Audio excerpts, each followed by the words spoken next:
Hello, hello, hello, hello, and welcome back to another episode of the Curvy Critic with Carla Renata, episode 177 to be more specific. I am your host, Carla Renata, and what we do here is we talk about movies, and every once in a while, I talk to people above and below the line in the film industry. If this is your first time joining me, please give me a big old thumbs up to let me know you were here, because I won't know you were here unless you give me a thumbs up. And if you are on YouTube, subscribe to the channel and click that bell for notifications so that you can find out when I have interviews coming up, when I'm going live, when an episode is coming up for you to watch, and all that jazz. So I know that I have a very special review here for my boy Brandon. We're going to talk about a little Paw Patrol. But before I get into any of that, I usually start the week off with talking about how my week went, right? So let's get into that. So this week, I went to the premiere for Reminiscence. Reminiscence is a film that stars Hugh Jackman, Thandaway Newton, and Rebecca Ferguson. I loved their performances. And like I said, I can't review it here, but I did review it for IGN.com. So you can see my reviews for Respect and Reminiscence at IGN.com under Carla Renata, my name, not the Curvy Critic. So if you go to IGN.com, it'll be under Carla Renata, and you can see the reviews there. And I spent a good portion of my week attending the 2021 TCA tour. Now, TCA stands for Television Critics Association. And so we see all kinds of projects that are being skewed up for A&E, Hulu, AMC, National Geographic, Netflix, Discovery Plus, Stars, Disney, and Warner Brothers. It was a busy week, and they've got some really cool stuff coming up. Most of it is under embargo. So again, I cannot talk about it, but I'll pop off a couple of articles during the week, and you can check the curvyfilmcritic.com where I put the written companion to whatever I say here on the Curvy Critic with Carla Renata. There, you can catch all of that there. So having said all of that, let's take a trip around the curve.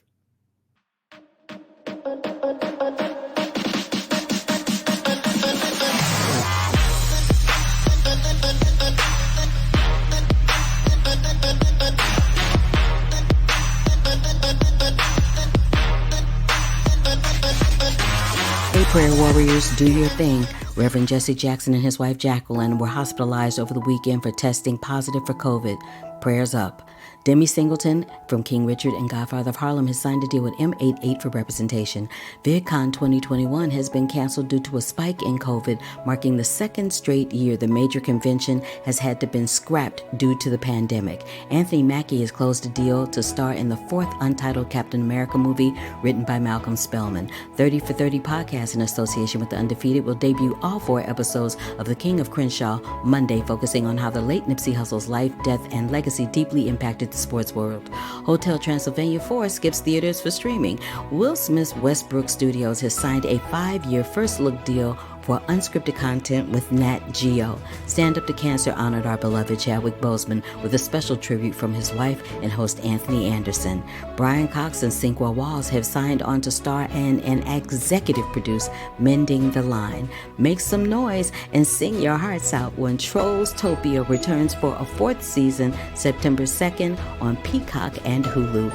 Emmy and Tony Award winner John Leguizamo is in final talks to join Searchlight's The Main Menu from producers Adam McKay and Betsy Koch. Nicole Kidman's quarantine waiver from Hong Kong authorities has drawn criticism from local residents where she's shooting the Amazon series The Expats. MTV Entertainment Studios and Smithsonian Channel announced Bassett Vance Productions' new docuseries 1,000 Years of Slavery, a 4-part series spotlighting the 1,000-year story of how slavery stained the past, shaped the present, and continues to rewrite our future. Aubrey Plaza is set to star in and produce Emily the Criminal from Low Spark Films. Jeremy Gerlich has been set to direct a sequel to Murder Mystery with the expectation that Jennifer Aniston and Adam Sandler will reprise their role in the Netflix film. Bill Murray's classic Stripes is having its 40th anniversary and back in theaters on 8/29 and 9/2 only with a new featurette. Mark Wahlberg is set to star opposite Kevin Hart in the Netflix comedy Me Time. Morgan Freeman and Cole Hauser are set to star in the action thriller Muti from writer-director George Gallo. And Scarlett Johansson has become the latest actor to join Wes Anderson's Searchlight Pictures' The French Dispatch, which is slated to hit theaters in October. On this episode of The Curvy Critic, we're going to be reviewing CRYPTOZOO. Rebecca Hall's The Night House. Pray Away on Netflix. And an exclusive interview with the composer from Respect, Kris Bowers, and its esteemed director from South Africa, Miss Liesl, starting up right now. That's it for this trip around the curve. Alrighty, that was a quick trip around the curve. Wasn't a whole lot of news this week, actually. But what I do want to talk to you about is this young man, Kris Bowers. Now, I love talking to composers, and I'm a huge fan of Nicholas Britell, who does the exact same thing that Kris does, but you know, Kris is a brother. And I actually met Kris through his beautiful wife, Brianna. Brianna is on General Hospital, and y'all know I love me some General Hospital. So she introduced me to him when we were at the premiere for Space Jam. So I think I have a picture of the three of us together, and if not, it's all good. But yeah, I met them there, and I told Kris to his face, I'm like, dude, you a hard brother to pin down. And so when they started making inquiries about who wanted to interview him regarding Respect and his composing work of the underscore of Respect, I was hands up all about it. So let's get into this interview that I have with Kris Bowers, the composer for Respect. I'm just interested to know if you have a story, a crazy story, not crazy, but a story about how you met Aretha, if you ever did, or spoke to her, if you ever did. Yeah, it was pretty wild for me as well. I did this competition called the Thelonious Monk Jazz Piano Competition. And the year that I was competing, she was receiving like a Lifetime Achievement Award, essentially. And the way it works out is one night on in the weekend is the semifinals, and then the next day are the finals. Do you mind meeting someone in the front? And I was like, yeah, sure. And they were like, by the way, it's Aretha Franklin that you're about to meet. And she had asked to meet me after hearing me play. And we just spoke in the lobby, and she was like, yeah, I loved your playing, and I'd love to have your contact information just to stay in touch. And, you know, hopefully we could do something together sometime. And she took down my number, and maybe a week later, she called me randomly. And throughout the weekend, she told people that I was her favorite to win the competition and all this stuff. And so about a week later, she called me, and she asked how I was feeling since you know, I won the competition, and if I had any thoughts about my record deal, and if I had a team yet. And she told me, because I didn't have anybody at that point, she told me that my first manager should be my biggest cheerleader. And she was like, my publicist, Tracy Jordan, I think would be a great manager for you. So well, I know Tracy. Tracy used to work at Motown. Yeah, exactly. Yeah, but yeah. I was a music publicist when she was at Motown. Oh, wow. Yeah. So Tracy was my first manager through Aretha. Right. And so there's a piece called Aretha Collapses. How do you collaborate with Liesl on a piece that's simply titled Aretha Collapses in a moment that is a pivotal moment within the confines of the film? That was, you know, such a big moment, because in the film, that's where, you know, she's at her lowest point, and she has this vision of her mother, and it's like definitely the longest cue in the film, where we start off in this darker place where she is emotionally, and end with this remembrance of her mother. And in a lot of ways, I found the theme, one of the first pieces I wrote was the theme for her mother, which is the first piece of score we hear. And it's after this moment she has with her mother, and you see the love that she has for her. And obviously her mother isn't present for the rest of the film until this moment where she collapses. And the theme for her trauma is actually that mother theme in reverse, and has like a different feeling to it. So then when we hear her mother theme come back again in this moment where she collapses, it feels like there's something that feels, I think, nostalgic about it because we've heard it earlier in the film, or we heard it in the moment that we were first connected with the mother, and it feels like the first moment of peace, or like a, you know, almost a sigh of relief in the midst of this darkness. Yeah. Wow, that's deep. I'm like, I didn't know I was gonna get that deep of an answer. Okay, Kris Bowers, I see you. I see you. So we talked a little bit about how you collaborated with Liesl to come up with a moment like that with the underscoring. How do you do that when you are the director and the producer and the writer and the subject? You mean with Concerto? Mm-hmm. How do you do that when you are everybody that you would normally consult with?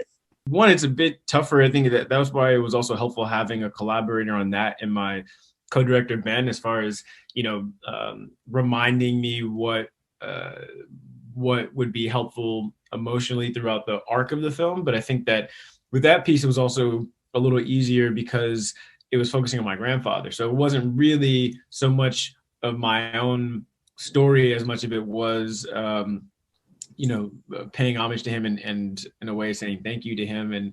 And you know, the section in the film where we go through my career and what's happened in my life, that theme that's playing there is the same theme that happened earlier in the film, where my grandfather's talking about family and talking about how his family used to sing on the porch in the South and all this stuff. And so, and that both of those themes are actually loosely inspired by How Great Thou Art, which is the song that my grandfather sings at the end of the film.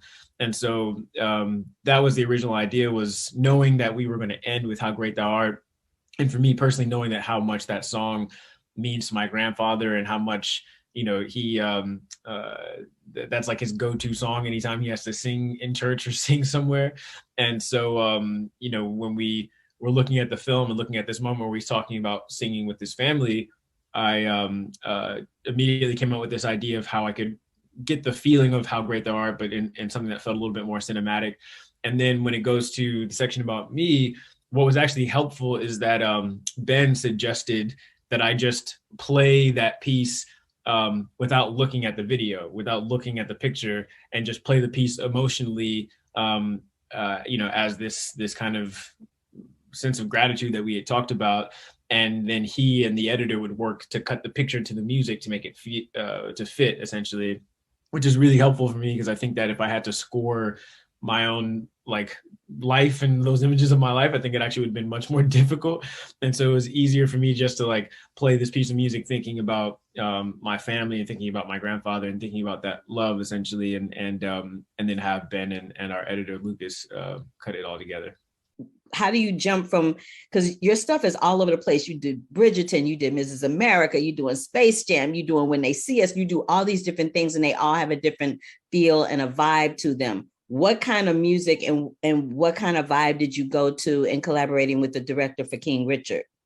You know, fortunately for King Richard, Ray, the director, is somebody I've known for a while. Like, I did his first feature film, Monsters and Men, a little while ago. And so, you know, we had found a really interesting sound for that film that I think we both really fell in love with. And I saw that one too. I haven't seen all your films now. I'm your biggest fan. I'm just saying. Continue. Thank you. Yeah, and you know, some of the music from Monsters and Men was actually some of the temp music in this, because I think it there was a seed of that was helpful texturally. But you know, a lot of it really for me is like, you know, all of these projects, it's all about the relationships and like and something that I can go to on a personal level emotionally, where, you know, Bridgerton is really about love and choosing to love somebody on a daily basis, and choosing to work through difficulties or trauma or any of these different things and continue to learn how to love one another. And I think thinking about that, even outside of the context of the show, is how it might be helpful for me to come up with a theme for that. Or same for, you know, When They See Us, thinking about my parents' fear for me as a young Black boy when I was a kid, and what that would be like if something were to happen to me, and you know, looking back on my life and how lucky I feel that something like that didn't happen to me, and how easily it could have, given, you know, how innocent those boys were.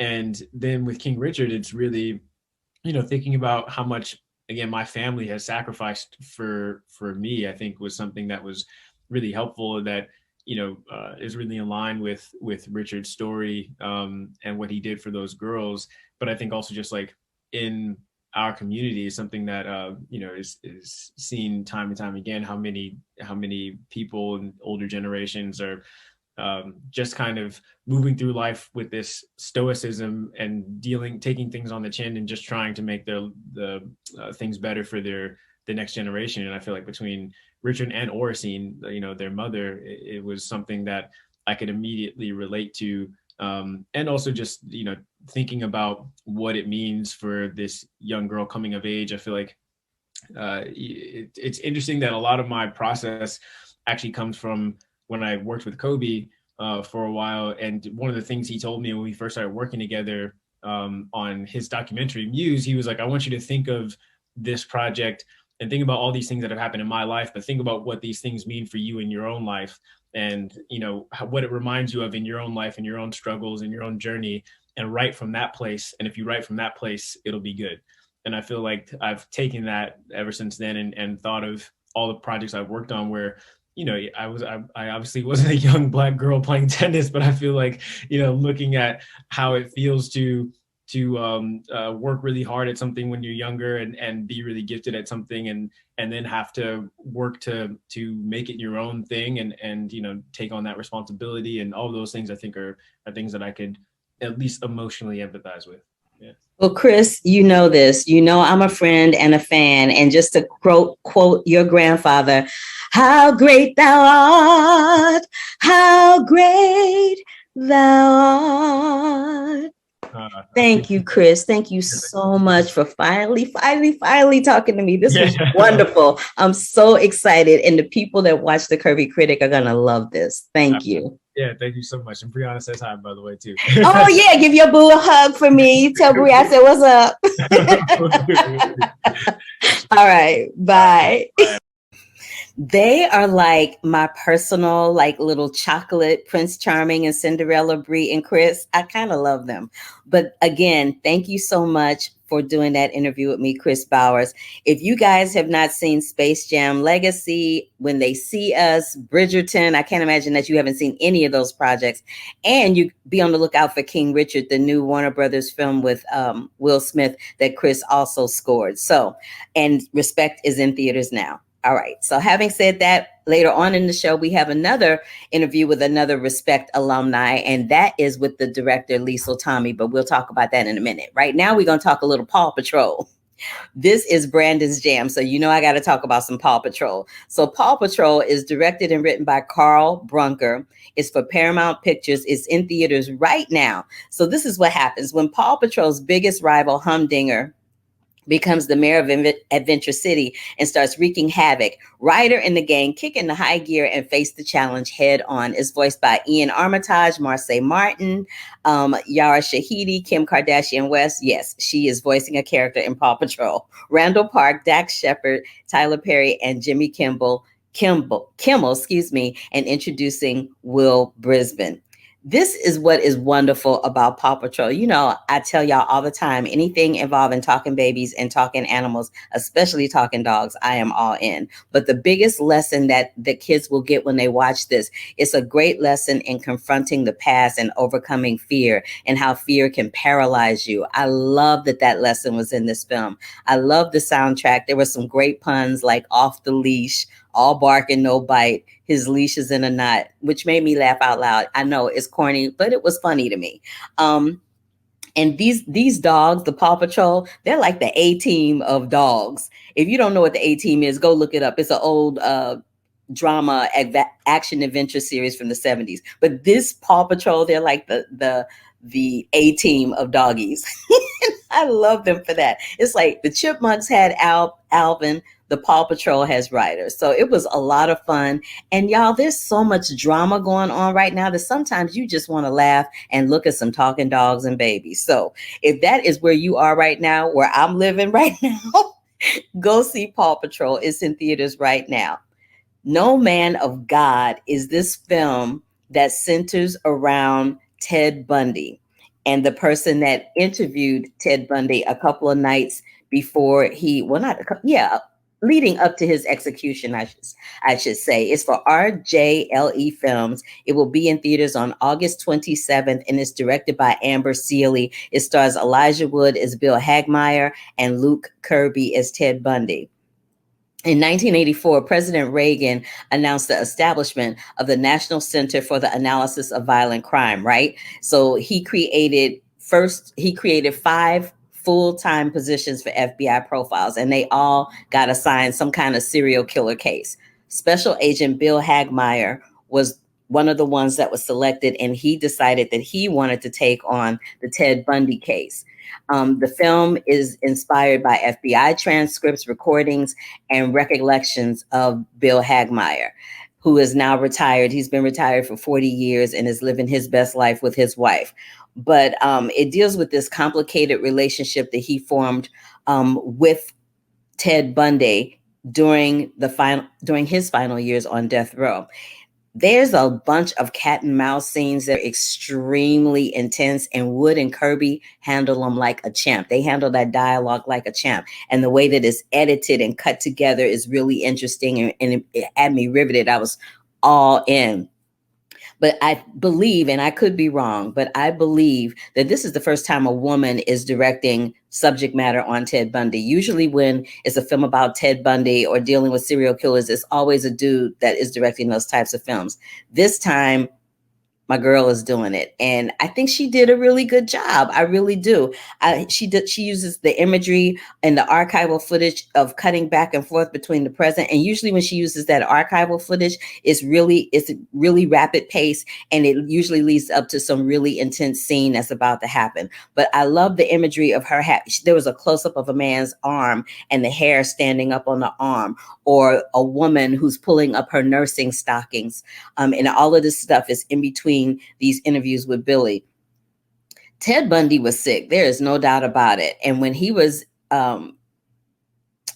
executed, I hate to say this, but that was a different kind of evil that I can't even fathom. So, watching this story from this vantage point, from an investigator that was trying to get the truth out of him, because he had messed with these FBI people and they had sent many a person in there to talk to him. But for some reason, he connected with Bill. This is a strange movie. It's a very odd movie, but it's very intense. But again, it is called No Man of God. It is produced by RJLE Films. It will be in theaters on August 27th, and it is directed by Amber Sealy. CRYPTOZOO is another weird movie. I saw some weird movies this week, y'all. CRYPTOZOO is in theaters right now. It's directed by Dash Shaw for Magnolia Pictures. Now, Dash Shaw is a cartoonist, and he's known for graphic novels like Body World, Bottomless, Belly Button, and Cosplayers. And on CRYPTOZOO, he collaborated with his wife, animator Jane Samborski. It's voiced by Lake Bell, Zoe Kazan, Jason Schwartzman, to name a few of the celebrities whose voices are featured. It's a vignette of a bunch of different stories that's dealing in this wildly sexually imagined pencil drawn animation they have like caged fantastical beasts, and there's a sanctuary for mythological creatures. It is a wild ride. But the animation and the way that Dash Shaw and Jane use it is really quite stellar. But child, it's a weird movie. I'm not gonna lie. It's strange. So people that like cosplay and things like that are really gonna dig this film. But for me, I was kind of like one eye open, just saying. But moving on from the strangeness, back to the Queen of Soul. I spoke with the director, Liesl Tommy. I said, I think a couple of weeks ago, Liesl Tommy comes from the theater. Her and Tracy, who did the screenplay for the film, they both come from the theater. And I loved how there's 2 women that are tackling a story about one of our iconic music legends. Usually these films are done by a different lens, and I'm so glad that it was a woman's lens this time, and a Black woman at that. So take a look and a listen to this interview with Liesl Tommy, where we talk about all of that. Let's get into it, Mama. Let's talk first about the decision to Alfred Hitchcock yourself into the film. With that beautiful scene that you have with Jennifer in that hotel lobby, how did that come about? I just need to know everything. Well, okay, so I am next to Jennifer, the biggest Aretha Franklin fan out there. And I came onto the film after Aretha Franklin had already passed. So I never met her and I never got a chance to tell her what she meant to me. And so I thought that when it was time to cast that fan character, that I wanted everything that was written was how I felt. So I decided to put myself in it so I could say those words to out loud somehow.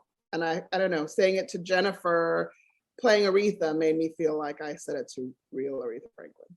I love the fact that you and Tracy, with your theatrical backgrounds, and the fact that you are Black women attacking this project, it meant everything to me, because oftentimes when we have a legend or a legacy, someone like Aretha Franklin, it's done by someone else's vantage point. And I just would love to get your thoughts about the importance of that as well. Absolutely. I mean, I feel that for so long, I mean, even a few years ago, it would have been a white man writing and directing this film. And I feel like I'm over being told who we are as Black people, as Black women.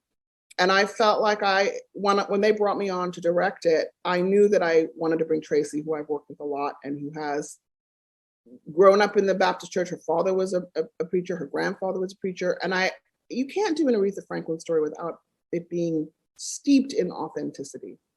And I just wanted our Black female voices to be the driving force behind this movie, because one thing about Aretha Franklin is she was proud to be Black and she loved Black people. And so I just knew that this movie had to reflect that down to its bones. And so that was really important to me, because I just feel like the time when we let other people tell us who we are in film and television is gone. I wholeheartedly agree with you on that one. Having said that, I know Aretha is one of your favorite artists. What is that Aretha Franklin song that when you hear it, it just does something to you? Okay, so when I was a little girl, I used to love to sing Dr. Feelgood, even though I didn't know what it meant. Okay, wait. Let's just unpack that for a second. As a little girl, you like Dr. Feelgood? Okay, let's just unpack that for a second. It just was so groovy, and it was so like, it just made you feel so funky when you sang it. And I did not know, literally had no idea what the words meant. Until much later.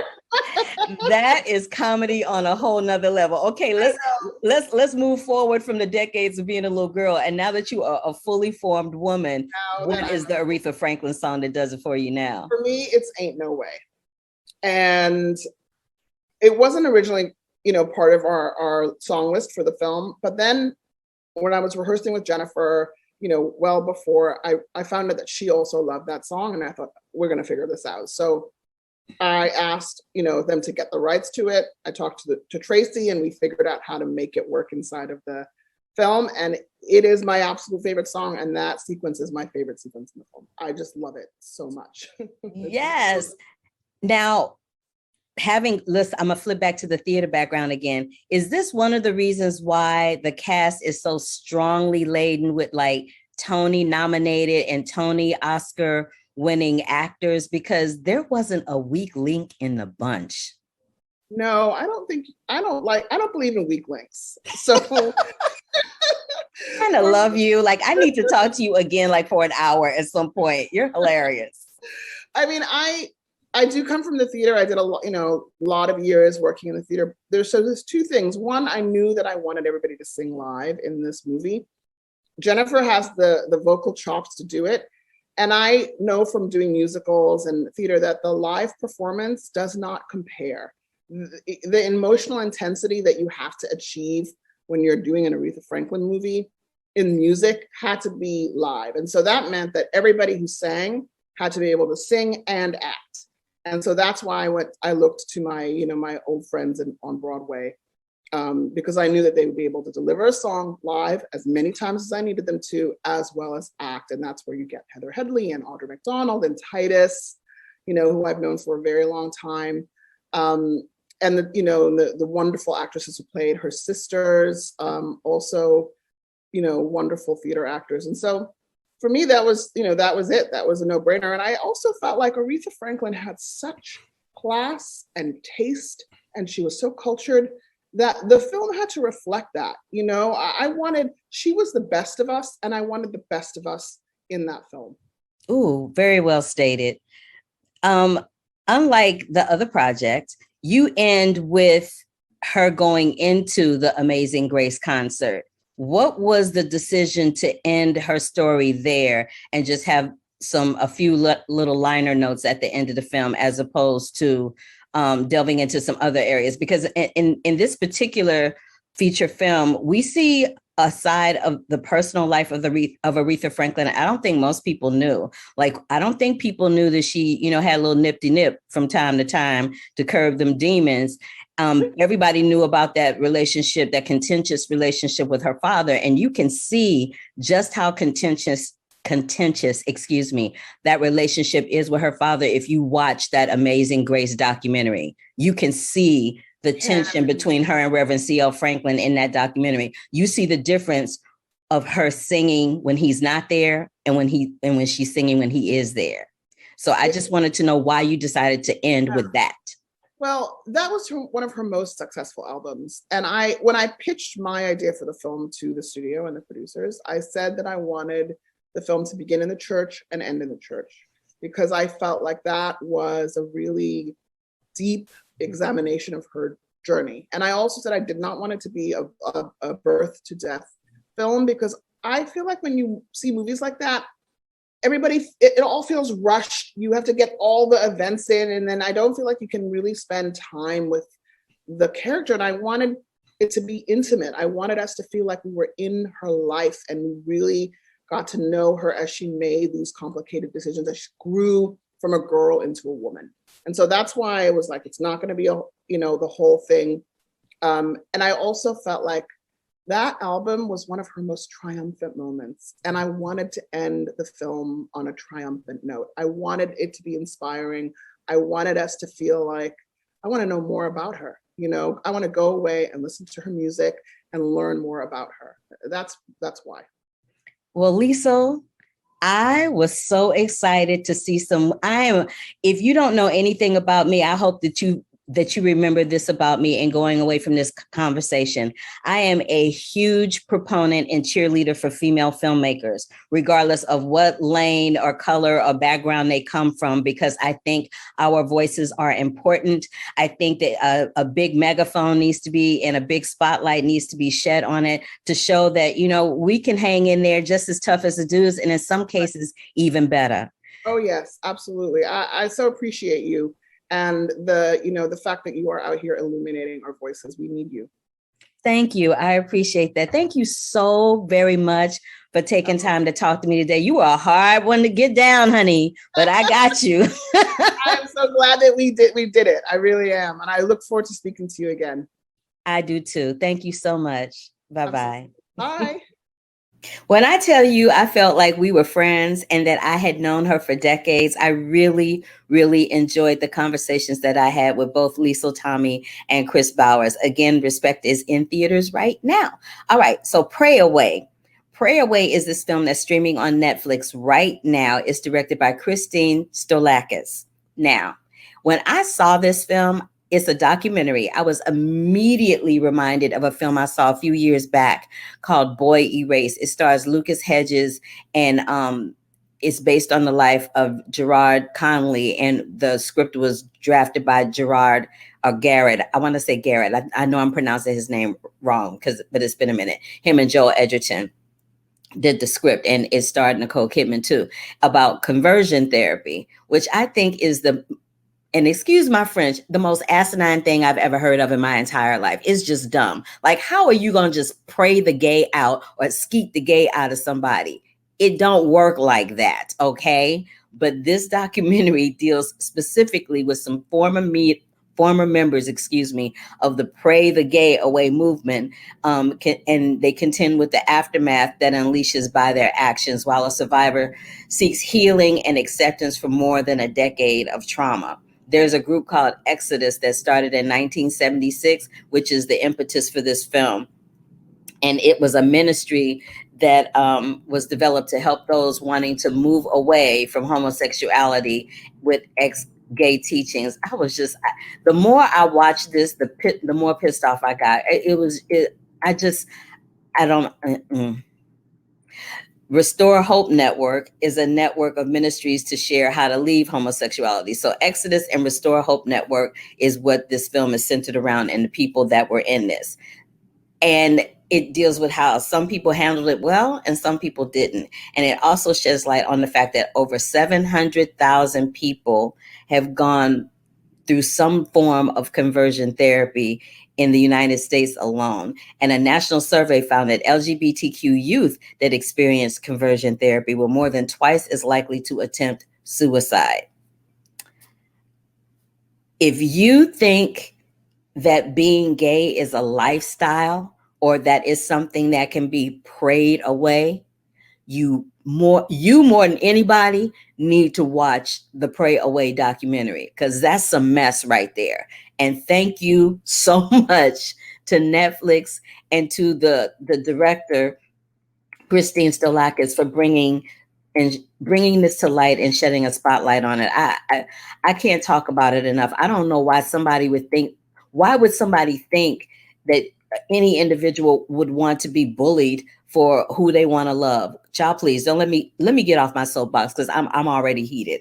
But what I do want to tell you is, if you or someone that you know is struggling with some thoughts of suicide from, bullying or harassment from being LGBTQ, please go and check out the resources that are available at www.wannatalkaboutit.com. And for even more resources, go to www.prayawayfilm.com. Oof, loved this film just for what it stands for. Swan Song is a movie that is produced by Magnolia Pictures. It's already in theaters and available on demand. It was written, excuse me, got a little thing in my throat. It was written, produced, and directed by Todd Stevens. And it deals with this man named Patrick Pittsburgher, whose lover died from AIDS, and he left no will. His nephew got everything. So Pat lost everything and went broke. And he was a formerly flamboyant, fabulous hairdresser who, when he is approached about doing the makeup and hair for one of his dear departed friends, he walks all the way across town to style her hair. And the journey that he goes on is one in a million, honey. Patrick is played by Udo Kier. When I tell you Udo Kier is doing the damn thing, he is doing the damn thing. It is so, so, so good. It's inspired by a true icon. They have a lot of different songs that I guess are kind of like a soundtrack for his life throughout the way, Patrick's life throughout the way, like The Man That Got Away or Here's to Life by Shirley Horn. There's a lot of Shirley Horn music. Don't Cry Out Loud by Melissa Manchester. And this one vision that I remember seeing in the film is a reflection of him in an old model television while he was in the nursing home, while the announcements are going off as to what kind of lunch he's going to have as he reclines in this chair. This film, more than anything, is aptly titled Swan Song. This is somebody who loved being a hairdresser, loved making women beautiful, loved giving them pride about how they looked. And because he lost everything and suffered a stroke, he now has suffered this fate of being in this retirement community, which doesn't suit his personality at all. There's shenanigans. You're going to cry, you're going to laugh, but it's a really heartwarming story, and I enjoyed it. Again, it's in theaters right now. It's produced by Magnolia Pictures, and it is written, directed, and produced by Todd Stevens. But hold up, wait a minute, y'all. Next week, I got my girl Victoria Justice and Midori Francis, and we're talking about Afterlife of the Party. Candyman is coming into theaters on August 27th. We're going to talk about that. I'm going to do a little throwback to the original Candyman because we just lost one of the stars in the film not too long ago in the original film. And baby, Super freak Rick James got his own documentary. It's called Bitchin', The Sound and Fury of Rick James. We're going to have all of that next week on the Curvy Critic with Carla Renata, right here coming at you on August 29th at 5 p.m. as we always do.